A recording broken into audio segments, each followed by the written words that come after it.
Halo teman-teman, kenalin aku Indah Safira, NPM 047 akan menjelaskan tentang agroekosistem sawah di sekitar rumahku. Sawah merupakan lahan pertanian yang pada umumnya dilakukan pada lahan basah dengan dialiri air untuk irigasi dan ditanami tanaman padi. Nah, pada umumnya sawah ini terbagi menjadi dua, yaitu jenis sawah irigasi dan sawah tada hujan.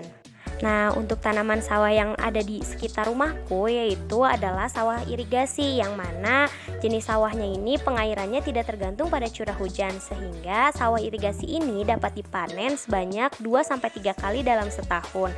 Namun di sini ada juga sawah tada hujan, namun jarang digunakan. Nah, untuk tada hujan ini yaitu jenis sawah yang pengairannya ini tergantung pada curah hujan, sehingga biasanya hanya dapat dilakukan panen sekali dalam 1 tahun. Penanaman pada sawah irigasi ini biasanya dilakukan pada bulan 10 dan bulan 4. Penanaman padi ini disebut tandur. Apa sih tandur? Yaitu tanam mundur, di mana para petani ini akan menanam padi dengan cara berjalan mundur agar padinya ini tidak terinjak. Nah, setelah padi ditanam selama kurang lebih 1 minggu, biasanya akan dimasukkan ikan. Nah, ikan yang dimasukkan itu yaitu ikan mas. Selama kurang lebih 1 bulan atau pada saat umur tanam padi ini sekitar 1 bulan setengah, ikan ini akan langsung dipanen. Nah, kenapa sih langsung dipanen? Hal ini dikarenakan untuk mencegah dari serangan hama tikus sawah. Untuk penanaman padi biasanya berlangsung selama 3 bulan 10 hari, teman-teman. Nah, kemudian akan langsung dipanen. Setelah dipanen, lahan sawah ini dapat langsung dibajak atau bergantung pada kesiapan para petani. Nah, setelah dibajak ini, biasanya lahan sawah akan dimasukkan ikan kembali sambil menunggu benih padi ini siap untuk ditanam kembali. Nah, kira-kira kenapa sih para petani ini membudidayakan ikan sambil menunggu benih padi siap ditanam kembali?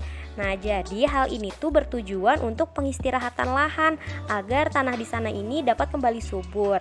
Nah, kemudian sambil menunggu tanah ini kembali subur agar dapat menghasilkan pendapatan, biasanya petani ini akan membudidayakan ikan mas pada lahan tersebut.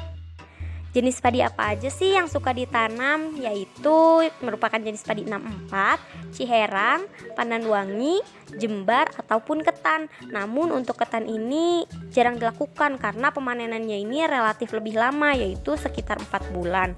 Untuk sawah tada hujan ini biasanya dipanen 1 tahun sekali. Namun setelah panen biasanya lahan akan dijadikan kebun.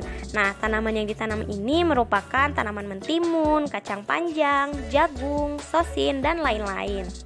Nah, pada umumnya pematang sawah atau yang disebut galengan di sini biasanya akan ditanami tanaman seperti kacang panjang, kacang kedelai, singkong, jagung, sereh, kemangi, lenca, terong, dan lain-lain. Nah, namun hal itu tergantung pada keseragaman petani, dan pada saat ini pematang sawah sekarang sedang ditanami oleh tanaman singkong dan jagung. Penanaman tanaman biasanya dilakukan secara berbarengan pada saat waktu yang telah disepakati oleh para petani.